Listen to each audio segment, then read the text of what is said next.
Now in this video I have one of these El Cheapo eBay 125mm angle grinders that uses a standard Makita battery. My old 4-inch one, it's just a corded one, and the tool finally broke on it, and it was going to cost me $20 for a tool or $40 for a whole grinder, and it would be handy to have a battery one occasionally. It's pretty rare I ever use a small grinder, so it doesn't matter too much if this is not the greatest quality, but I thought I'd try it out and see what it's like. And occasionally you want to cut something out and about somewhere, so it'd be handy to have a battery powered one occasionally. How do we open this silly box? That's always the next problem. Whoa. And yeah, this one was about the $40 mark. You can buy pretty much the same tool. It's got that type of 3 lights and 3 more lights across. Looks like one shows you the battery charge. Direction, don't tell me it's got a direction control. Don't know. LMH, so low, medium, high, I guess is the settings. I doubt it has a direction, but who would know with these things? How do we? Yeah, one of those kind of horrible safety switches. It's a bit of a pain to work out how you do it. Looks like you press the back down, go forward. Oh yeah, and then down if you want to lock it. Oh yeah, I've got the hang of it now. So press down and push forward just for temporary, or lock and let go. Fairly standard sort of setup. Looks like we get the tool and the safety guard with it. Probably a pretty cheap and nasty handle. These are things that get broken easily. Though with a little grinder like this it's probably not likely to. Did they give us a screw for the guard? Oh, there it is. Oh, and a nut by the look of it. Oh, okay, so it doesn't even have a thread on it. Maybe that's a good thing.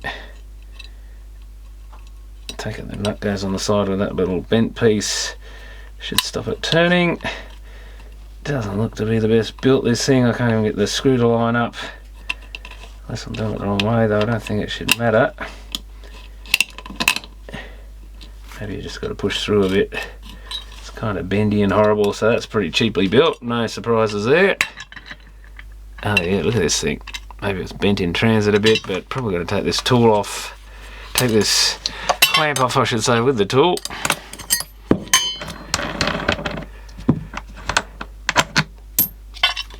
Before we can get that on. But yeah, that's rather bent. Well, it's not much good if you have to put the screw on afterwards. So, you know, I'm not expecting this to be super well built. Nice of them to use the Makita colour on it. I guess at least you know what sort of battery this one takes if it's the Makita colour. Does that even fit on there in any decent way, or is this... It's kind of got like fittings, a slot. Well, that must be where it goes. Let's have a look, but yeah, I don't think necessarily made for that one. Lithium electric grinder, usual safety stuff. Operation of hammer, so it looks like it's got the circular saw, everything. Hairdryer, lithium hairdryer, eh? Reciprocating saw and chainsaw. So they've got a whole different range of stuff. Blah blah blah. Grinding wheel after tool is closed. Do not, well, after it's stopped applying power, I guess. Do not touch the workpiece after grinding because it might be a bit hot. Don't do it with asbestos. Cutting wheel must not be subjected to lateral pressure. Do not use machine bowl wheel when using this polishing machine. Such grinding wheels are not suitable for this polishing machine. So it doesn't really tell you anything about putting it together. I guess you're supposed to work that out, but I guess that little piece, oh I see, that rotates in the slot, so maybe that's all it is. It's a bit bendy and poorly put together. can we actually get the screw on now is going to be the fun bit. It looks like the holes line up even worse than before.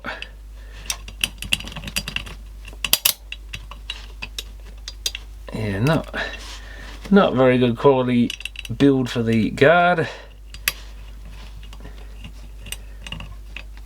But like I say, that's the sort of thing they're not going to bother putting any effort into on a cheapo one, but you know, this will be lucky if it does 20 hours work in its lifetime probably with me. Well, I wouldn't even be lucky if it does 2 hours work probably, but so it looks like we can go either side of that. Yeah, I think I might go, geez, which side do I want it on? Guess if we can operate it with the left hand maybe. Yeah, that already feels crap.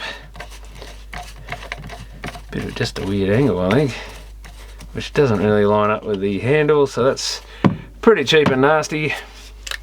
But for that price, see how I'm going to use it, I think that'll do. And this is 125 I think, this one, so it's bigger than any wheels I've got I think. See if I can find a 100mm one. Okay, put that back in, and it doesn't take these, which are 16mm by the look of it. That's the size, which is a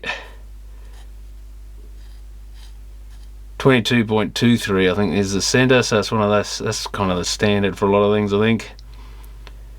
That is a proper 125 disc. I didn't know I had a proper 125 disc. I think that came with an old grinder that is now long dead. 125, 2.5, 22.3. That seems to be the right one.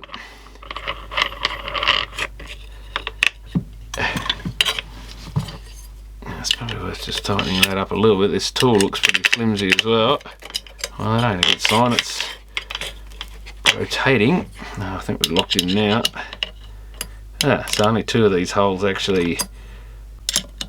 Tool doesn't fit the other 2 holes. That's pretty crap.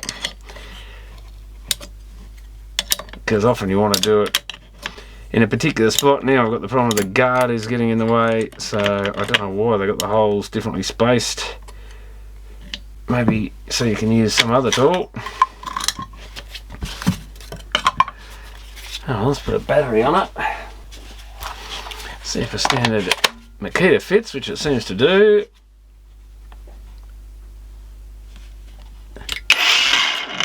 So that goes clockwise. I don't know what DIR is. Low, medium, high.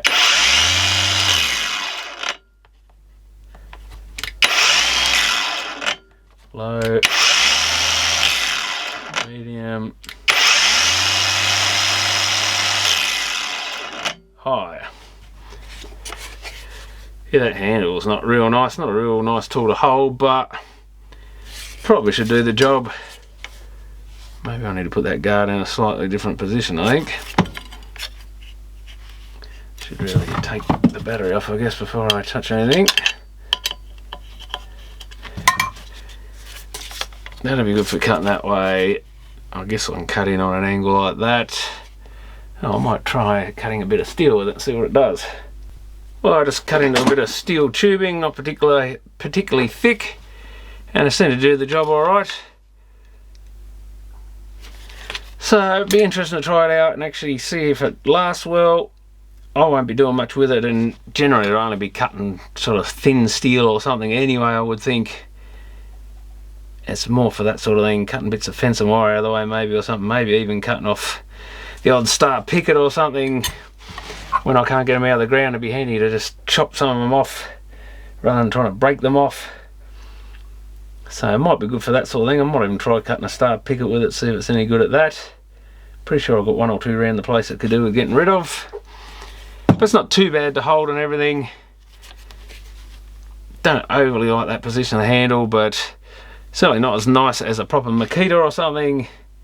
But for the amount of work I do, I think if this lasts for, you know, 20 hours worth of work, that'll be more than I'll ever use on it, I think. What does it say? BL motor. Not sure if this thing's actually meant to be a brushless motor, but doesn't really tell you much at all, like with most of this stuff. No, just an empty box, bit of plastic, an instruction book that might as well go in the recycling with the box, I think.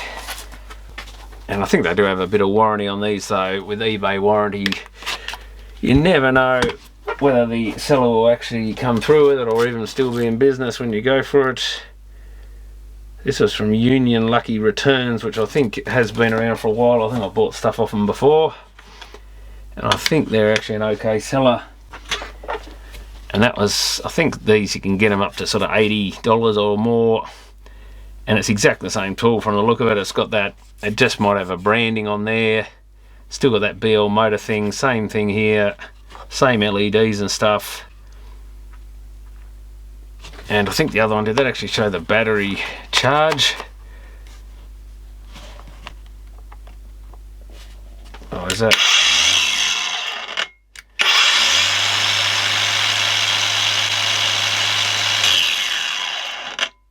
Don't know, it goes, one LED goes off when you put it on. When you turn the switch on, it's staying on now for probably a little bit before it goes out again. Yeah, it goes out. So not sure what that's saying. Did go down one LED on the battery by the look of it. So the problem with these things is, regardless of what you do, they draw quite a lot of power. I've only got 3 ampere hour batteries. You really want 5s or something if you're going to do much with these things. But that sorts that out. I think for $40 can't go too wrong, because like I say, buying a tool which is probably a bit better quality than this one, it's only very thin, but you shouldn't have to work too hard to undo one of these. Let's see if it comes off easily. I didn't do it up too tight. Yeah, it does so far. Once you get a lot of grit and stuff in there, it's best not to tighten them too much, because you get grit and stuff in and then they're very hard to undo. But it was going to cost me, yeah, $20 odd for a tool. So I thought I might as well just buy a whole grinder and see how that goes. And I might even leave this video until I use this a bit more. Don't have any real use for it at the moment, but I just remember that I need to get a tool for my other one, because occasionally I use a grinder. I might try getting some grinding bits for this. I mean, these little 100mm ones, which are now worn down a bit anyway, they weren't the best, because they're quite small. They do the job, and sometimes they're better. That's why I like a smaller grinder, is they're a bit easier to handheld use and get into small areas. So sometimes you want to just cut something in a tight area. Even 125 might be too big for that, but the 100s are a little bit, the wheels go fairly quick when you're cutting stuff, so they do cost a bit to run if you do much with them. So it's nicer to have a slightly bigger wheel. But I might get a grinding wheel as well and give that a go and see what this is. That's a good test of how much torque these things have. Obviously, if you're doing any serious work, you might as well get a power 240 volt tool, because they got much more torque and stuff, and they go as long as you got them plugged in, and the cords aren't that much of a hassle. But obviously, if you want to go somewhere remote out in a paddock or something and cut a post off or something, not much use. So these are handy to have, because you can take them anywhere. So I'll have a look at the, I also bought the circular saw. I thought it was about time I had a battery circular saw, and I was going to get a proper Makita one, but again, I hardly ever use it. I've got a bit of fencing, paling fence I've got to cut a few palings off on, and I do have some shelving to do in a shed that has no power, which it would be handy to have a power saw rather than doing it by hand.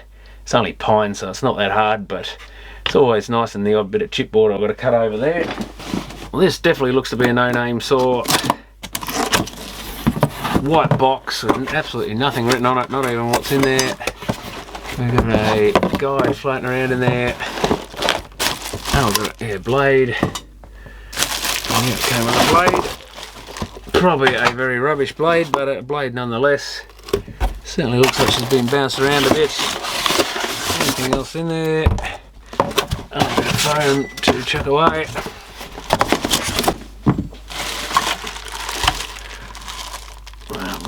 Oh, it's got a plastic rim thing around it, which is good. And this is a, I forget what size, 165mm.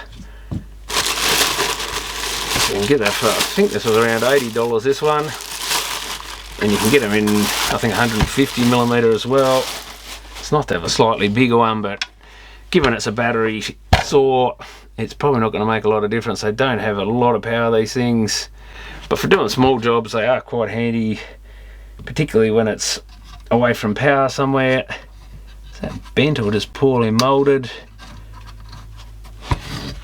Hard to tell, but yeah, that one's taken a whack, I think. So I think we've got a bent adjustment thumb screw thing here. Probably won't matter, that's just to tilt the base, I think. Looks like you've got two of them. You can tilt your base. Should be able to lift. How do we undo that? It's on the other side. Oh, it's one of these. It's much like a Makita or something. Lift that up. We can adjust that out. Set our depth. It's a bit tight. Looks like they've put some sort of greasy stuff on there. But it's not the easiest. I could probably do with a bit more grease. Did we need to loosen anything? No, it's just a pin through there. Oh, gonna hurt your hand if you're not careful with that, because it's suddenly going to go if you put your hand in between there. That is rather rough. Metal's as rough as guts, I think. Often they get rough anyway, so you got to bang them around a bit, even on a good saw. Seems to lock alright. Be interesting to see what the safety thing's like. Actually, Makita ones are not particularly good. The safety always seems to catch on the wood, because you come in there and that bit sort of hangs on the edge of the wood, sometimes jams, and never been a big fan of their safety catches. Now, does this have a stop? There it is, pushing the top. So it is very much a copy of a Makita, I think. Pretty sure they're very similar. I have used them, but never owned one, because I've never really needed one. I much prefer a proper saw. Oh, is this a reverse thread? No. I'd prefer a proper 240 volt saw that's got plenty of torque. Oh, maybe I've tightened it up. There it goes. Yeah, it's a reverse thread. Always forget that. And then you go and tighten it. Yeah, like I said, I wouldn't count on this blade being much good, but you never know. Now, does it rotate that way, I think? Seeing the way that arrow goes, so the label inwards. You'd think you'd have the label outwards, but I guess it doesn't really matter. Yeah, does that just fit in? Bit fiddly to get under the safety. Why is it catching there? There we go. But yeah, normally the teeth face forward. We'll soon find out when we fire it up. So I've got to turn that the wrong way. Got to press our lock in again.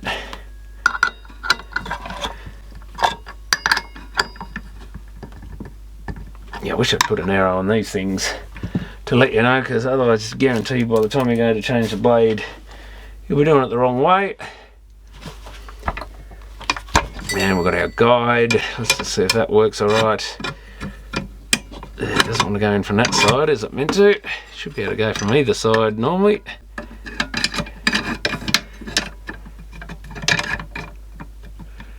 I don't think they've cut that hole out on that side very well. I can't get that across at all.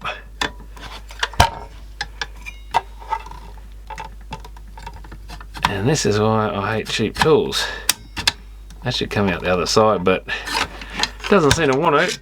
That's got a massive hole in it, and the other side's got a tiny hole. So that's a bit of a fail already.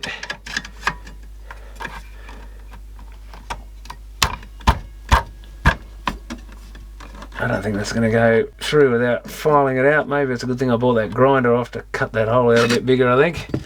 So that's a bit of a fail. Yeah, no branding, no nothing on it. Looks like we've got some markings here, maybe to give you a...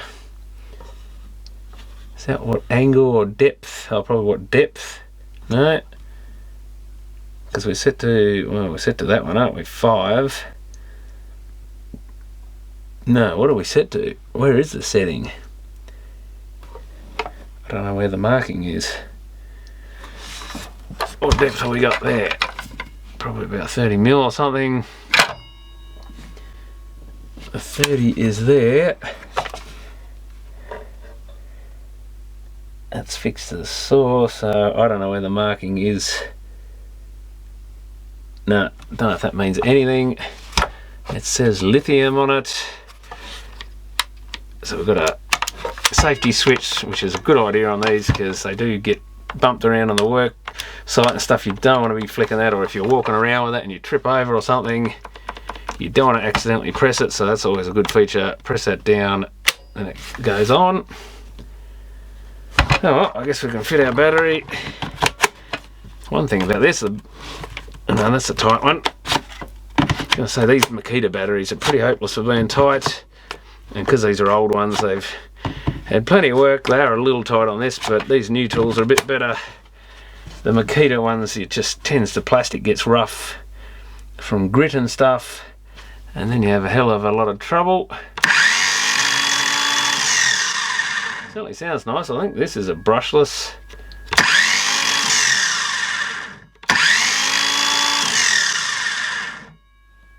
Yeah, it doesn't run on too long or anything. There's that adjustment. Might drop that down a bit and see if I can cut through a bit of 45 timber by 45 by 90 or something. Let's see what it's like. Okay, well, I cut some 90 by 45 pine and some old, very old in fact, hardwood weatherboards with it, and yeah, no problem at all. It does make a little bit of a funny sort of noise. I'm not sure if that's the blade or the saw. Just a couple of times it sounds a bit like something's hitting on something or something. Not quite sure where to explain it, but runs fine. Free running, it seems to cut about as well as a Makita. Feels very similar. They're all pretty kind of plasticky feeling sort of saws. They don't feel as substantial as the mains ones. I think this is a bit heavier than the Makita. It does have a steel base. I think the Makita has a aluminium one, because I'm pretty sure these guides on a Makita are aluminium, but I used the guide and it seems to work alright. Marked it with a square and did one cut just looking at the guide. And of course, halfway through, a piece of wood that small, the guide goes off the other side anyway, but seem to keep pretty straight, and you can just look underneath there as you're going once the guide actually comes off the other side of the wood when you're halfway through. So that's no problem, that's pretty normal. I mean, these saws do tend to flick up a lot of stuff out the side, so you want to wear safety glasses if you're doing plywood and stuff, as I know from experience, because they flick a lot of little sharp bits of wood up towards your eyes. But that seems perfectly fine. Obviously time will tell, but I've got to make some shelves, so I'm going to get some timber and take it over to the shed, and probably have to cut some 90 by 45, a few cuts in that, and some of it's 90 by 35 I think I've got over there, and there'll be some chipboard to go on the shelves, and that'll need some bits cutting out around where the posts and stuff are. So I'll give it a go and see what it's like, but for the amount I'm going to use it, which is very rarely, I think this should do the job. I mean, the problem with these things, of course, if you own them, you sometimes just grab them because they're easier when you should really plug in a proper saw.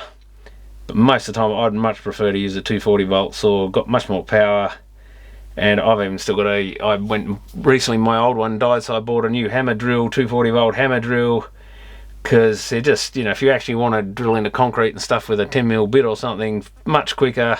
If you want to drill like a 50mm circular saw through a hardwood door or something, so much better than trying to do it with your battery drill, which struggles. So it's definitely better to use power tools for something still, and I'm quite happy to use a power saw with a cord on it. Occasionally they do get in the way a bit, especially where I've got a bench set up outside with an outdoor power point on the side of the garage, so if I can't be bothered using an extension cord, the cord will get in the way a bit because it's going straight across at a height. But other than that, yeah, I really am not a big fan of these things unless you really need them. They're good for little jobs, just when you just need to do a quick bit. And if you're on a work site or something, of course, having an extra saw like this around just for doing little bits and pieces is handy. while you've still got your main big drop saw and stuff to do all the real hard work. And occasionally, if you've got to modify something after you've built something, you can just get in somewhere with one of these. So they do have their uses. They're kind of smaller, lighter, and you can get them up into odd places up above your head or whatever, and just obviously being very careful when you're doing things like that in case they kick back or anything. But yeah, quite a handy thing to have, and it'll be interesting to see. This was, like I say, I think about $80. I think the proper Makita is more like $250 or something. And I was very seriously thinking of buying one just to get a few jobs done around here. And I saw this on eBay and I thought, oh, well, for the amount of work I do, if I was going to be doing it as proper builder or something, you want a good quality saw, because who knows, the plastic on this may break easily and stuff. Seems pretty solid at the moment. Looks like it's got that rubber moulded on plastic. There's not really a lot of these can go wrong. Of course, this base bit, if it's not very strong, with a bit of thumping around and stuff, will break. Something like that, or bend. And it is probably worth checking this saw if you're doing anything serious with it to make sure it is actually cutting square and all the rest. This one looks perfectly fine at the moment, but looks like it's reasonably solid. It's got a couple of dented in bits there to strengthen it. It's got ridges on both sides of this, so this should be pretty solid, I would think, unless you really drop it from scaffolding or something.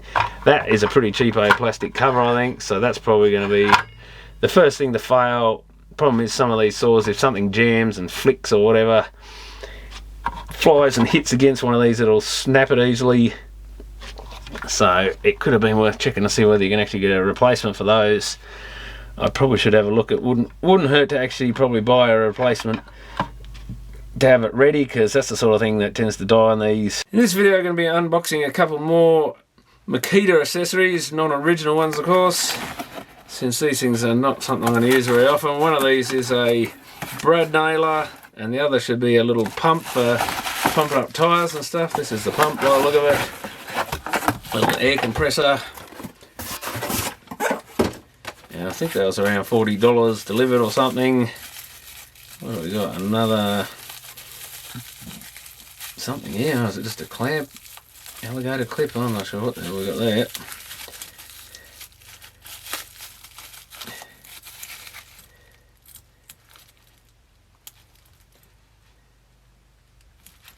Yeah, not even certain what that is. Looks like you clamp it onto your valve or something.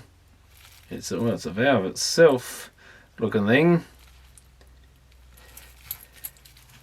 So you could put that in there, I guess. Lock that on. It doesn't feel too good, but yeah, it's got it. But yeah, I'm not sure what we use that for. It isn't going to come back out. Instruction manual, cordless inflator. Fit the valve tightly, release air pressure slowly.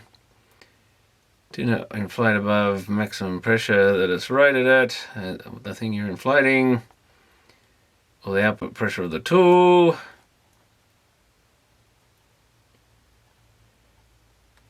So it says don't use the, I think it's got a digital pressure meter, but don't use the pressure meter on the tool as being accurate. So they don't have much faith in their own thing. Get a proper gauge. Installing or removing battery, overload protection, overheat protection, some sort of protection for the battery, over discharge protection. Unit button 2. If the object to be inflated is connected to the tool, the air pressure of the object is displayed on the pressure gauge when you turn on the tool. Nothing is connected at all, it displays zeros. You can set the air pressure on the gauge. Also, maybe you can set the actual pressure that it goes up to, so that's why they're probably saying the gauge is not that accurate. It's just a guide to set it, and I assume it turns off when it reaches that level. Do not look in the light or see the source of light directly. Lamp lights off when you turn it till the lamp goes off. Sounds like it's made out of a laser or something. Sports ball needle. Press the valve adapters. Oh no, there. Where are they? Oh yeah, here we go. Yeah, that's the sports ball thing, I think. And oh, is this something to do with that other thing there? Ah, so it's like a smaller one. You can screw this piece on by the look of it. And what's this other thing? That looks like a needle also. Well, that's more a bed, I think, that one. That and a ball. The old football used to use a pin like that to pump them up. They had a very small valve. Probably the same with soccer balls and basketballs. I think all those use something like that. So that's more for more like inflatable beds and stuff, I think, or used to be. Press to valve adapter, adapter holder, sports ball needle.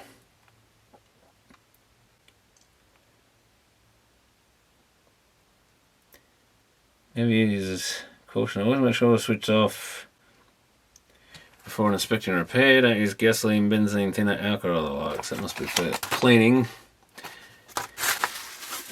Oh well, let's hook the battery up and see what she does. Oh yeah, we've got a light up display. Setup. Oh, bar, KPAs, kilograms, centimetre, PSI is what I often use. So I can set it to that.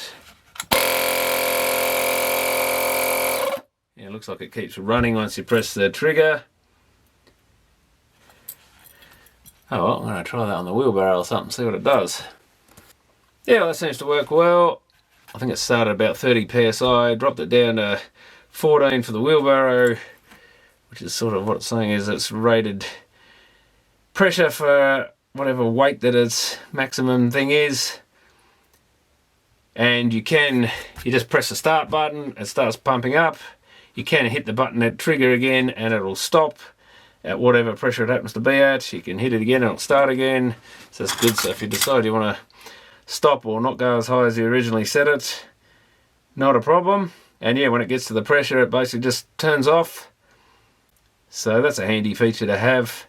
I was expecting you just hold the trigger and it'll go up to, you just follow the gauge and it'll go up to whatever pressure you want it. So this thing's just automatic. You hook her up. Seems to have quite a nice fitting, nice solid one. So that's a nice feature because often this is the bit that lets them down. Doesn't fit on and you're trying to get it on the valve and the air's leaking out, but this one goes on nicely. Needs a bit of force to push it on, but it locks on really nice. No air leakage or anything silly. So that was good. I didn't like lose half the tyre pressure just trying to fit the thing on, which seems to happen a lot of the time with these cheaper things. And while I was editing this, I remembered I had this other wheelbarrow tyre line around the shed here because the bearings went on my wheelbarrow, but this says maximum load 215 kilos at 36 psi. So I guess we can try this thing out. I don't know what pressure this is, but it feels a little soft. It hasn't been used in at least a couple of years, probably longer.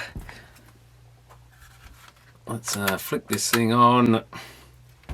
Oh, well, we've got to press that, I think. PSI, yeah, so let's... Well, we're still on 14 PSI from the other one. Hit start. Yeah, well, we were.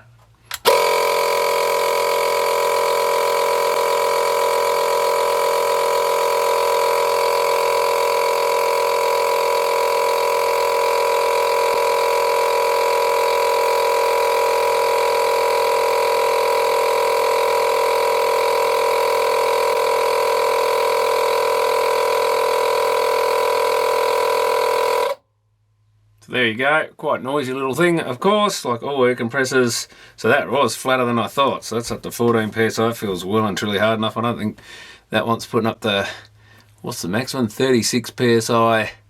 That's seriously hard for a little tyre like this, probably that's like car tyre pressure.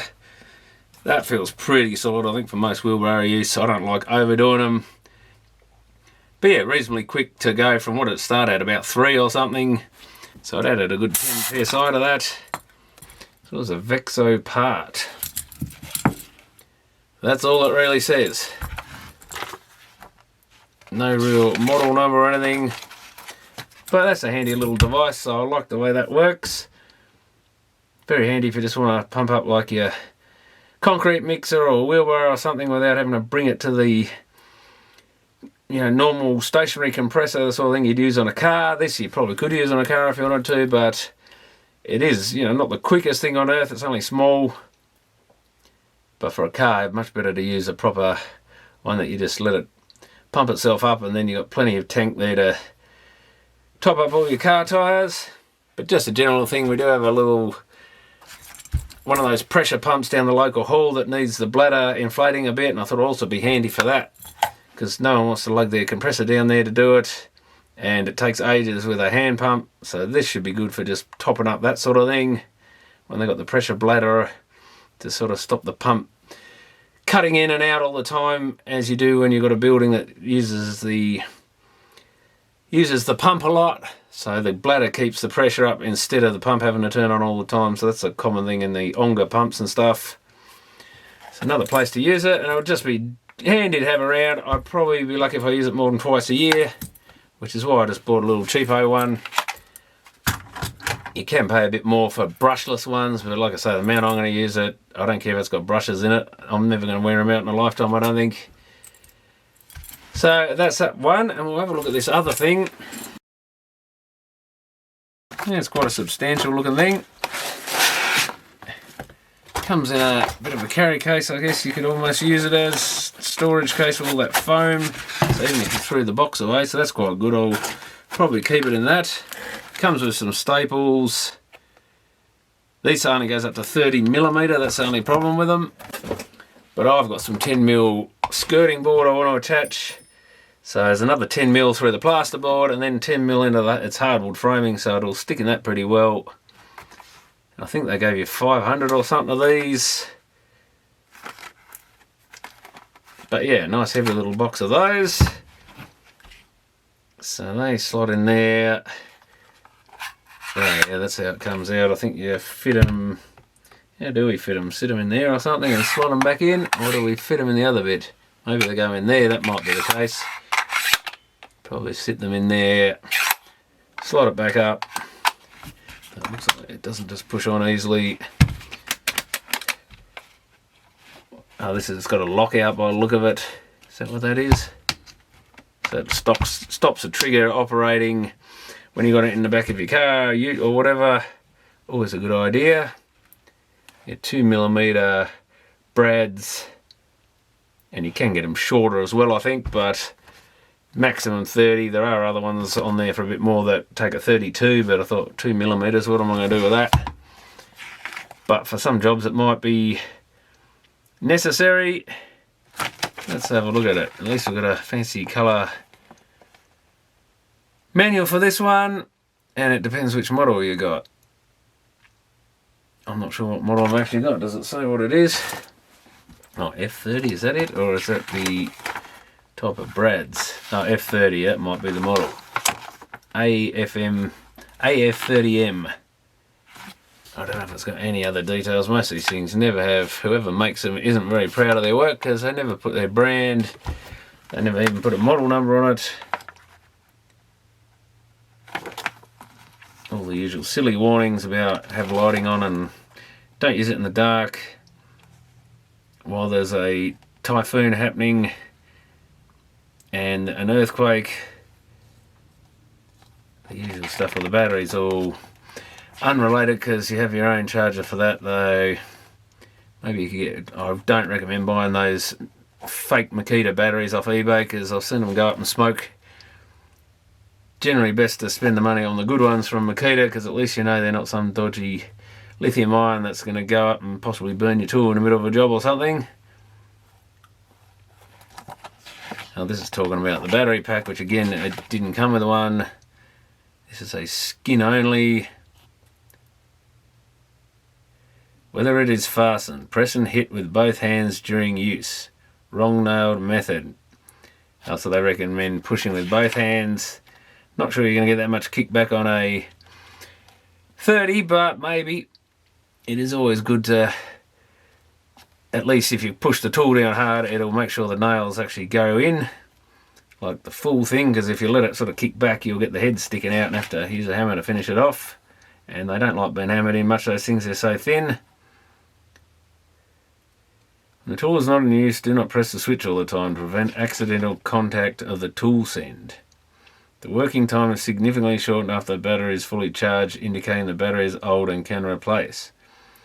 Note when removing the clip, if the clip is removed, the clip must be removed immediately to continue use, may cause damage to internal fittings. Move the battery pack, open the spring clip and take it out, snap the nail and then remove the nail. Yeah, a bit of Chinese English there. If the nail is still stuck following the above instructions, slightly loosen the machine head with the wrench provided. So that's if you get a nail, like if it hits another nail or something, you will bend it and they can get jammed in the machine.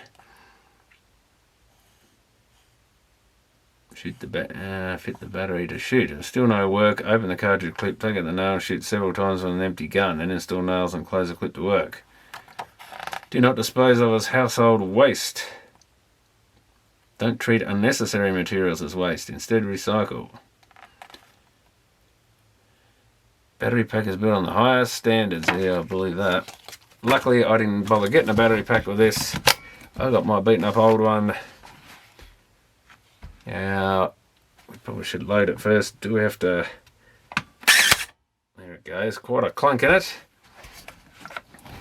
And I can smell some fresh motor smell there. And the brushes or something. So let's have a look. I think we load it. I don't think it even... All that is just about the battery. It doesn't even tell you how to load the thing or anything, I don't think. I guess you're supposed to know that. I haven't used one of these for a while. Most of the ones I've used have been air ones, proper ones, but to buy a Makita one of these is like $500. I'm not sure if they got longer Brad capacity either, so these are not really a tool for everyday use because of the size of them. Let's put the bottom end in for that's it. Now we've got it does go in this bottom slot. So that's the key. Slot the bottom end under this bit of bent over aluminium here, drop them in, push it shut, and we need some wood, don't we? Okay, got a couple of 20mm bits, so make sure we don't nail to the bench. It's out of the firewood heap. Let's put the battery back on, and yeah, so that did kick back a bit, so that's why they're saying to push it and the head's out a bit. Yeah, that's better. That's sunk it in a bit. That's what it should do. Though we've got a nice, on this soft pine, we've got a nice outline of the head bit as well. So maybe I'm pushing a bit too hard. That was about perfect. Yeah, no head mark, but the actual brad is down below the surface. I didn't push quite as hard and it's closer to the surface. But they'll be perfect for a bit of skirting board work. If you can get them down a little bit, you can just put a bit of putty over that and it's done. So that'll be a handy little device because I'm doing a couple of rooms of the house and we'll be doing a couple more later. And I've got to replace all the skirting board because I'm putting down some floating flooring. And you tend to put that in above the floating floor so I can move around underneath. And these are these for pulling the head apart, must be for that, these bits here I guess. If you get nails bent or brads bent, yeah, that fits all this stuff. So that's handy. It comes in a carry case. Comes with enough to do all the skirting board I'm ever going to do, and then some. Yeah, great for architrave and that sort of thing.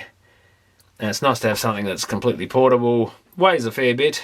I don't know if that's around 5 kilos. I'm not sure if it's that heavy, but it's something getting up there. So you need a strong wrist if you're going to use it upright all the time. But if you're pushing down, not so bad.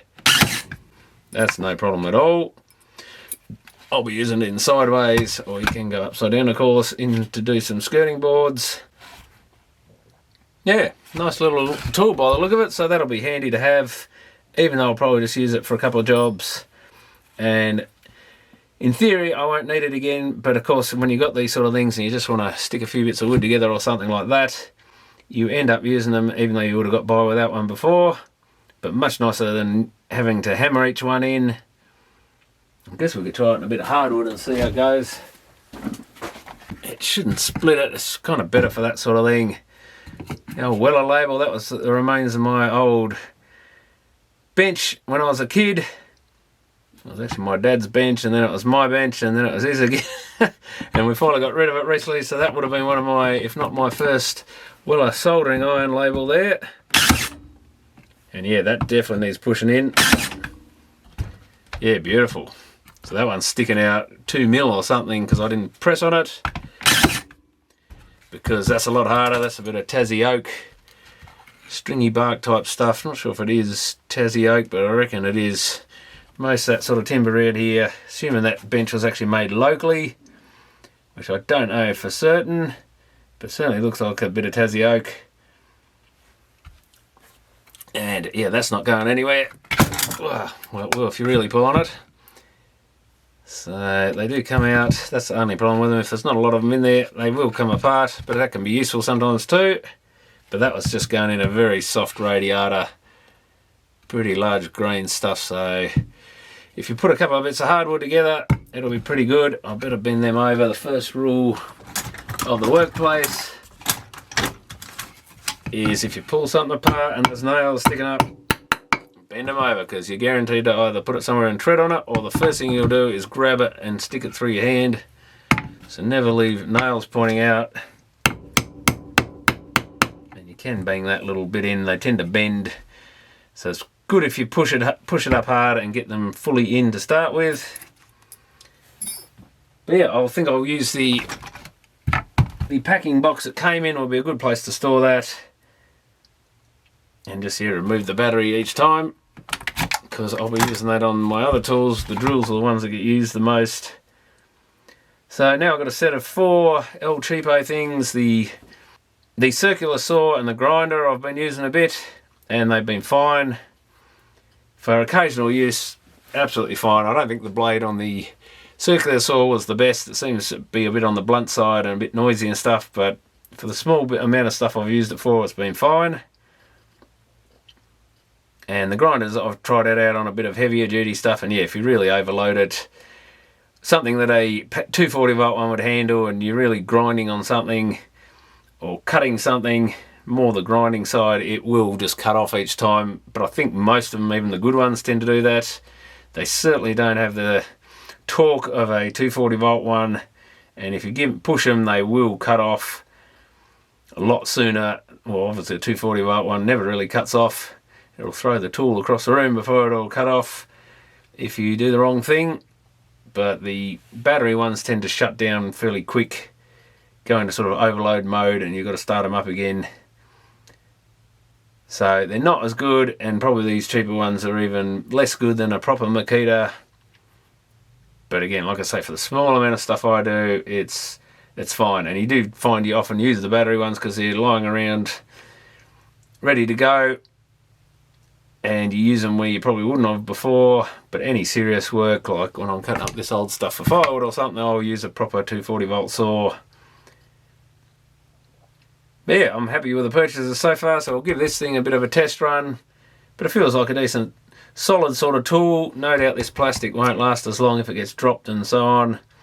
You know, when it's 10 years old and it's been out in the sun a bit and stuff, it's probably going to start going brittle, and then you find your battery connectors break or something. But for the amount I'm going to use it, and it will be stored inside, it's not going to be out on work sites and stuff, or only briefly to do a single small job. And then it's going to be back undercover, out of the sun, so it'll probably last fine.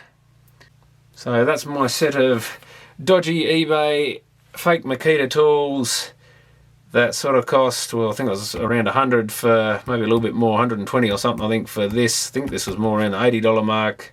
And the air compressor / pump, and I forget what the grinder and stuff was, I would have said earlier in the video, but for $200-300 it would have cost more than that just to buy one of these or one grinder.